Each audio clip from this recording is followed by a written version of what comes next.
I've known you for some time because I book Track of the Week, but it's nice to finally meet you in person. You too. How's it been? How are you? How's everything going? I'm really good. The sun is shining. I feel London in the summer is just the best place to be in the whole world. You've got plenty of parks, you've got plenty of, outlets, coffee, that kind of thing. So, Carrie, what a banger. I love it. It's giving lots of different stuff. The Cause, for one of them, which is like some I don't think you've put down in your bios and things, which I think's a great thing. How did it come about? What's it about? So Carrie I wrote Carrie sitting on my bed at uni last year. It was kind of just like a combination of a lot of feelings and stuff.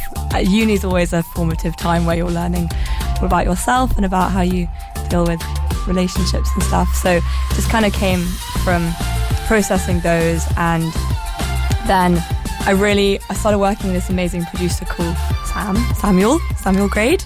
Shout out to Sam. And we really wanted to push ourselves with the production to make things interesting, because I write kind of on paper they're quite like pop songs, and Carrie is a pop song, but it's I like to think that it's quite an interesting bit left field pop song. So we really went into the studio and just tried to make it as interesting as possible. So a lot of Massive Attack references. Ooh, nice. Good drums and loads of harmonies. I'm from a choral background, so harmonies are very important.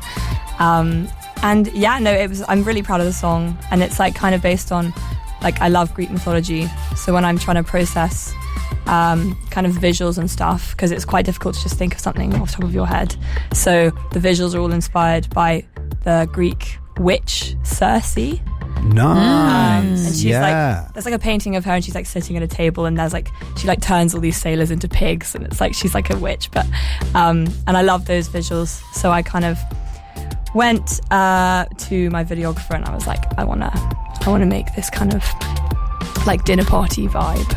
And it's but I'm having a horrible time at the dinner party, and that's the music video. Oh. You chose Taylor Swift there, Willow, as your sentimental track. Now, big scenes for a Tay fan this week. Yes. We've come out of hiding, and I'm so excited. I genuinely, it's I'm a very normal functioning human until Taylor Swift announces anything or appears anywhere.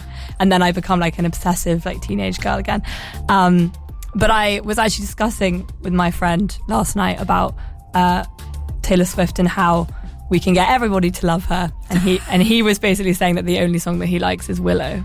Okay. Because it's kind of a bit cooler. Yeah, I know what you mean. And she's it's less writing in my journal kind of vibes. So for anybody who doesn't like Taylor Swift, that's a good one to listen to get you indoctrinated into the cult, which is Swifties. The cult, yeah. Yes, at least we admit what it is. Exactly. Okay, so that leads me into my next question.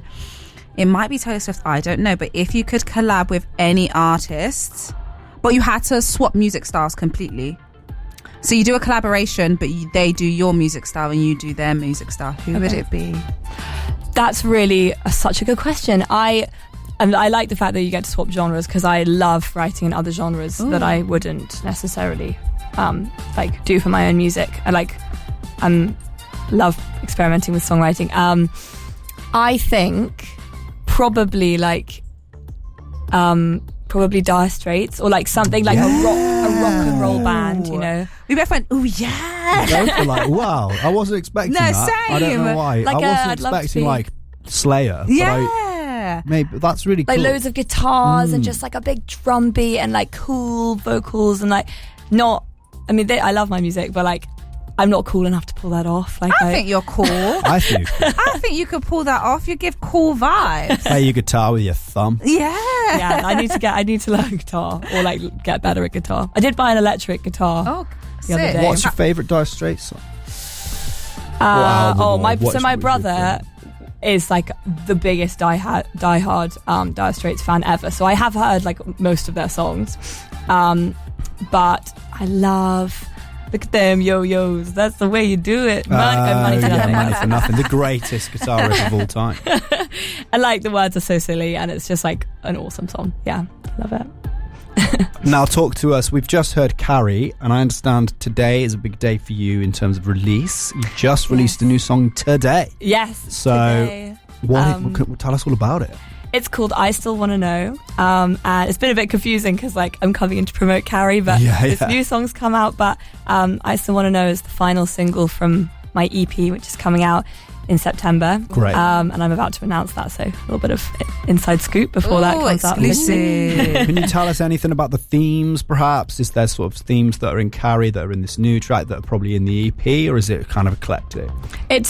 I'd say the EP is pretty yearning-full. Oh, I love of that. Bring back yearners. Gosh, I feel that so much. We have no yearning anymore. Why? It's all from a distance, and it's all just quite like sexy and passionate, and like but like from a distance. I love it. I saw a genuine like that. You know those fake articles like The Onion, and there's a guy from Australia called the Batuta Advocate. He does like fake headlines. Yeah. It's fantastic. It was like romantic community in disarray because no one's writing yearning songs anymore, and you've literally just come in and said, well, fantastic, you're bringing it back. Thank you for your service. So good. Your service to the yearning community. Okay, next you picked Ray, which is the song Worth It for your party track. Now you're partying. What kind of party is it? Like, set the scene. Yes. So I went to a uni which was quite like wholesome. It was Durham Uni, and we're all quite like dinner party goers. A lot of pub trips, not much raving. I don't rave. I agree. Yeah, I prefer that. Like, so I'll be in my room, and I share a room with my flatmate, and we pretty much do everything together. Oh, that's so sweet. Oh my goodness. So we're in two little single beds, and we get ready together, and sometimes we'll put this song on, but it's like a lot of, girly makeup and like getting ready, and then being like, where should we go, and should we meet everybody? And usually it's a dinner party or like a little so it's like the scene from Grease where they're like Rizzo dresses as Sandy. We are giving me that kind of vibe. But without the like bitchiness. Yeah. That's fine. That's an allowed one. Okay, we're going to go to Worth It. Thank you, Maggie. Where can people find you on the socials out there? Where can people stay plugged in? So give me a follow on Instagram. That's Maggie Baring Official on Instagram. TikTok I'm also on. That's Maggie V Baring.